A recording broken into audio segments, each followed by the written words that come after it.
everyone, my name is Vina, aka Miss WOCReader, and welcome back to my channel. Today I wanted to talk about fanfic in the book community because it is such a hot button topic right now. There are these Harry Potter fanfics that were turned into books that are coming out, and everybody has been talking about them. The publisher has been specifically marketing them as Harry Potter fanfic. In their marketing copy that they're passing along to booksellers and librarians, they are noting that it was fanfic before. They are noting the fandoms that inspired the fanfic. They are listing how many reads the fanfics got. They are showcasing how people were printing these fanfics and making their own covers. And the reason why it's such a hot button topic is because a lot of people are being harmed by J.K. Rowling's anti-trans sentiments. So many people are asking, why are we acquiring this fanfic, dropping so much money into it, and continuing to lace her pockets? Now, let's backtrack a little bit for those unfamiliar what fanfic is. Fanfic is literally fiction written by the fans of a specific media. A lot of times TV and movies, but definitely people also do books. Harry Potter is a big one.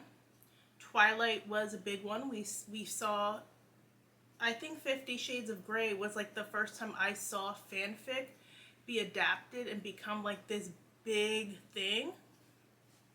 I myself have been reading fanfic since I was like very young.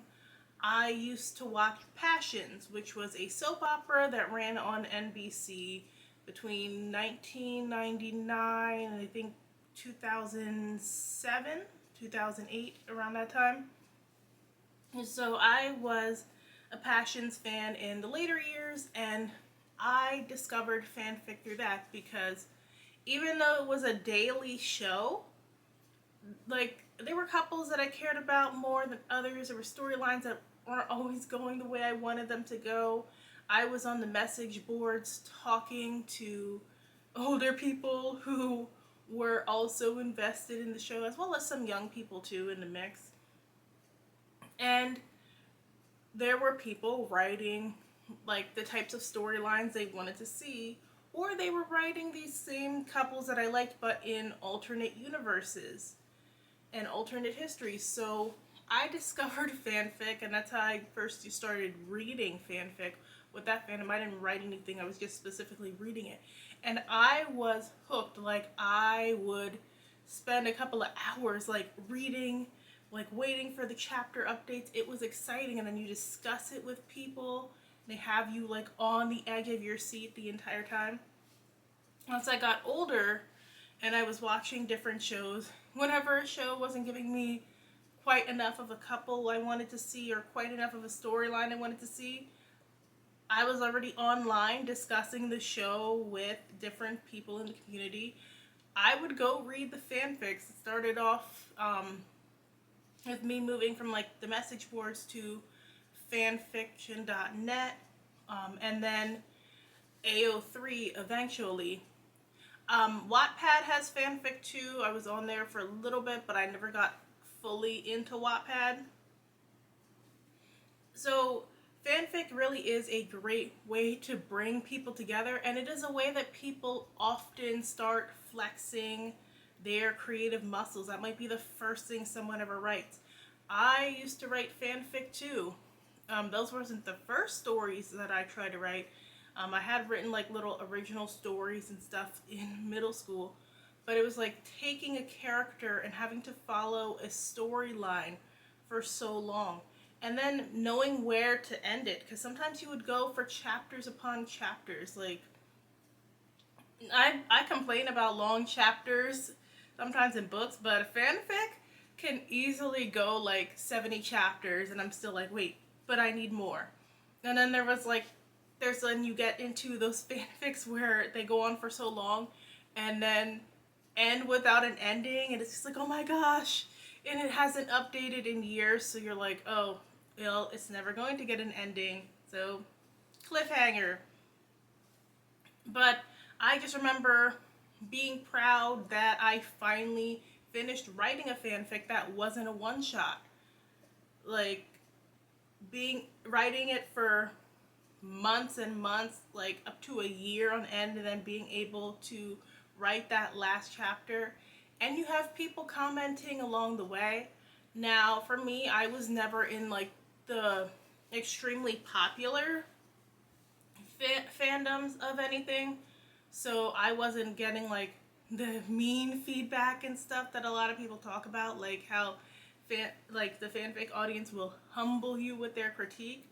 It was just more for me to get lost in this creative world, flex my skill, and get a little bit of praise for my writing. And now I don't write fanfic anymore.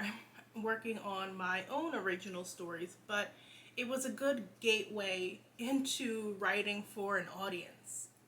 The problem with fanfic, though, is that it isn't your world. So when authors are taking the fanfic that they wrote and they're turning it into books, that's something that I find lately people are not keeping in mind, that you do have to actually develop this world, especially for an audience who may not be familiar with the fandom that you based your story off of.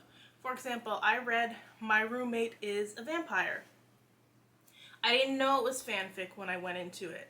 I just saw it around. I'm like, the premise sounds interesting. It's been a while since I've read a story like that. I'm not a huge vampire book reader, but I do like to dabble on occasion. And I get into this book, and not knowing it was Star Wars fanfic, it started off as Raylo fic. I don't know if the original fanfic is still up. At the time of like the book was originally published, it was still up on I don't want to say, I don't know if it was AO3 or Fanfic Now. It was still up somewhere because I remember stumbling across it when I went looking for it. But this started off as a fanfic, and then she rewrote it to become a novel. Well, one of the things that I didn't like is it didn't really explain the vampires and their origins here, or their powers. Instead, the book would often default to, well, you know Buffy the Vampire, right? Another very popular piece of media that a lot of people have seen. I had not seen Buffy before until,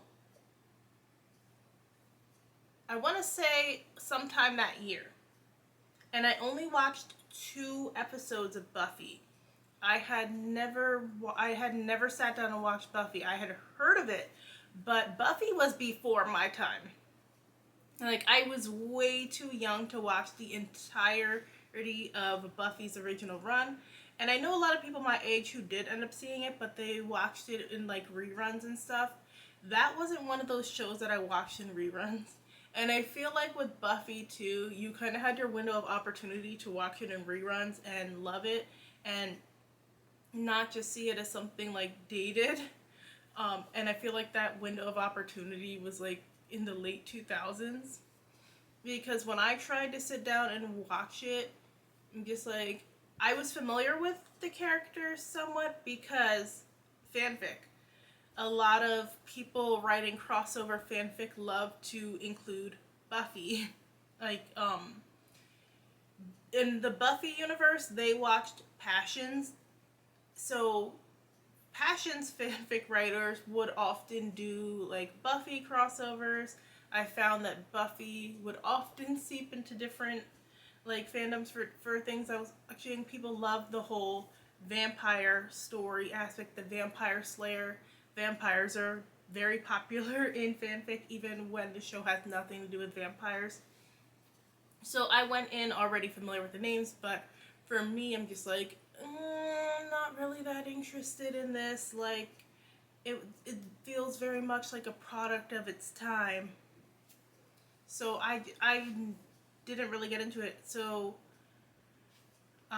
reading a book where instead of explaining to you how the vampires work, they're just like, you watch Buffy, right? Yeah, just like that.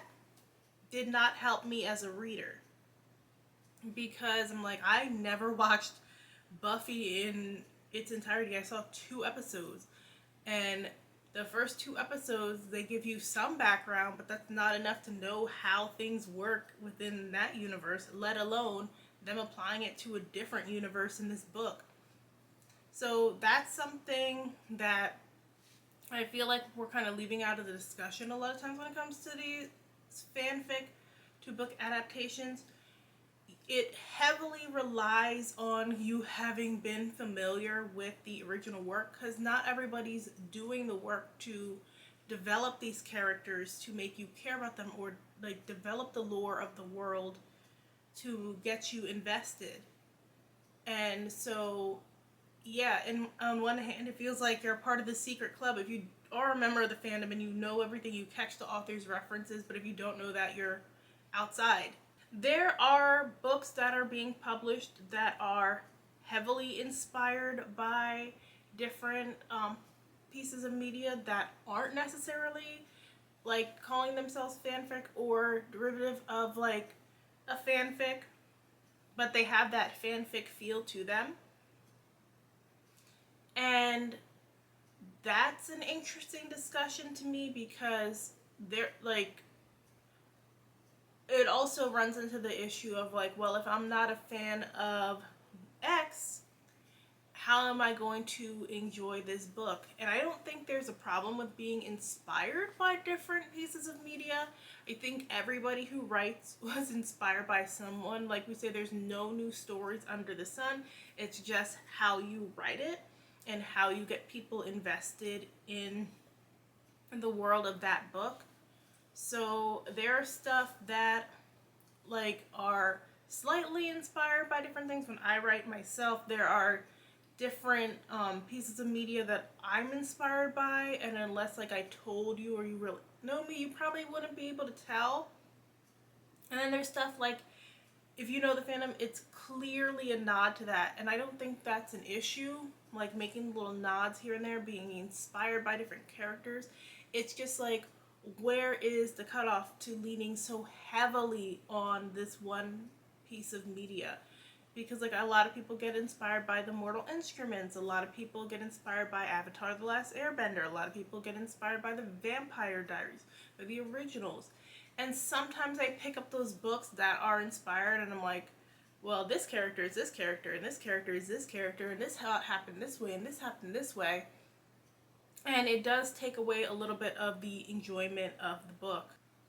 And then cycling back to our original point, like, where is the line when it comes to problematic works and how we approach them? Because like, everybody talks about Buffy, everybody loves Buffy. Okay, well, Joss Whedon is problematic.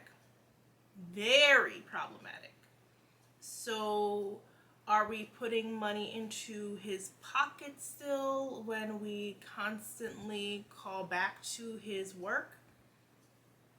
J.K. Rowling, very hateful, very problematic.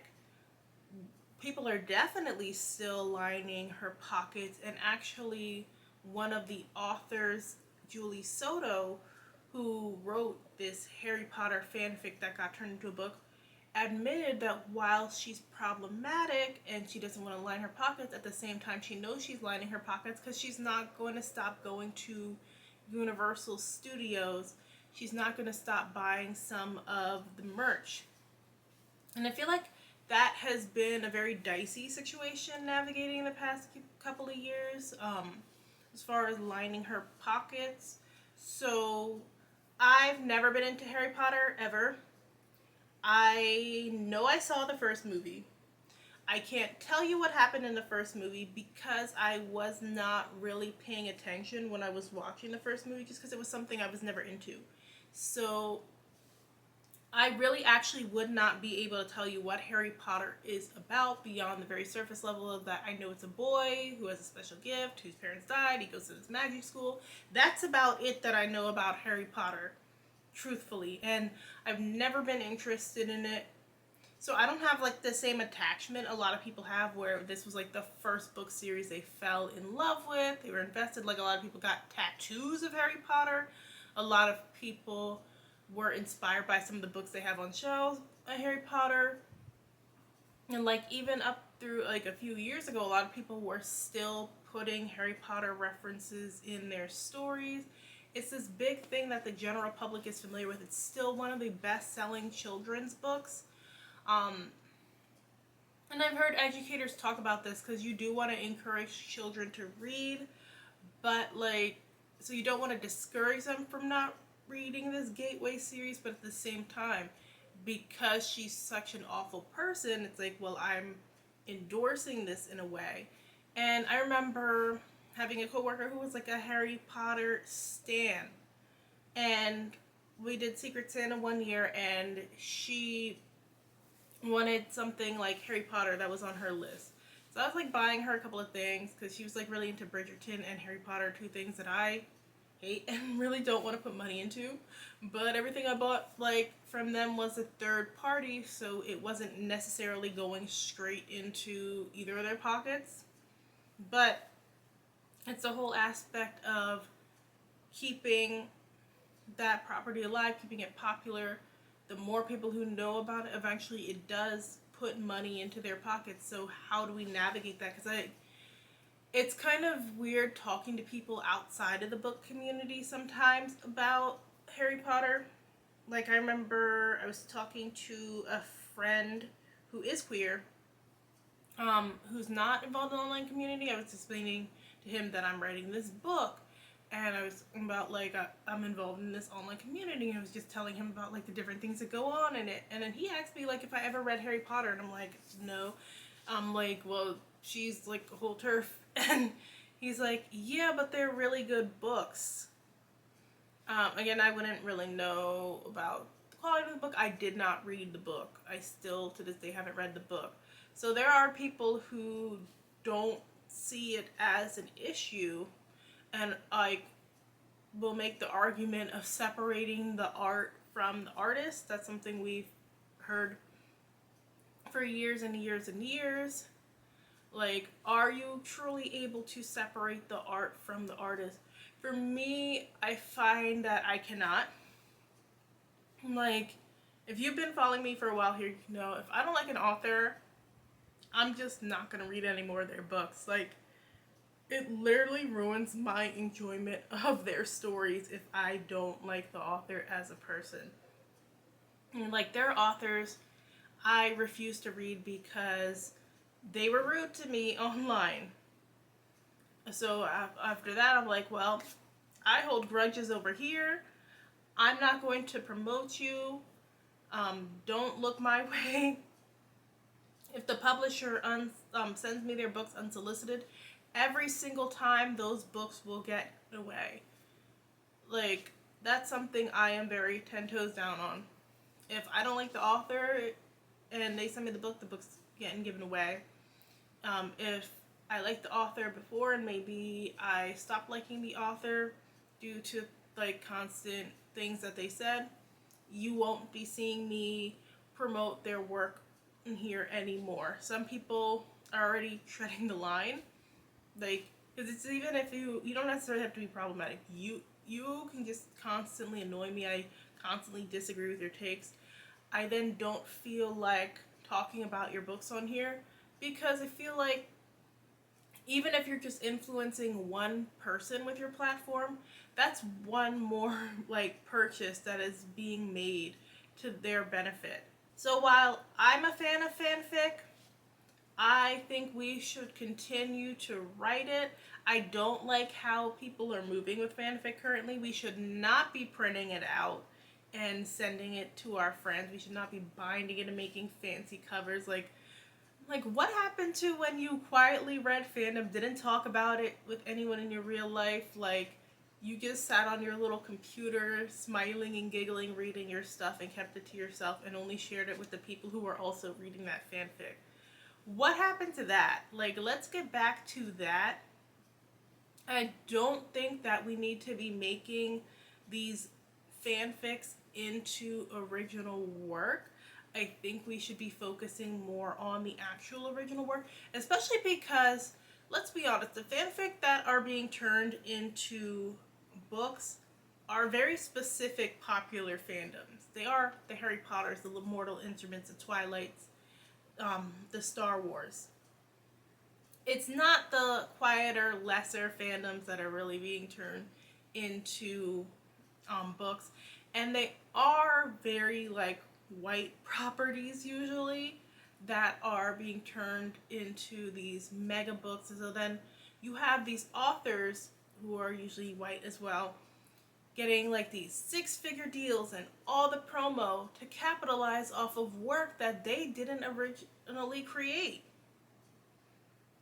And it is just so weird seeing the publishers now being like, well, this fanfic had this many amount of reads and people were doing this and had this cult, like this whole culture around it, and using that as a key selling point, while there are a lot of authors writing great original stories that they're rejecting, saying that people can't relate.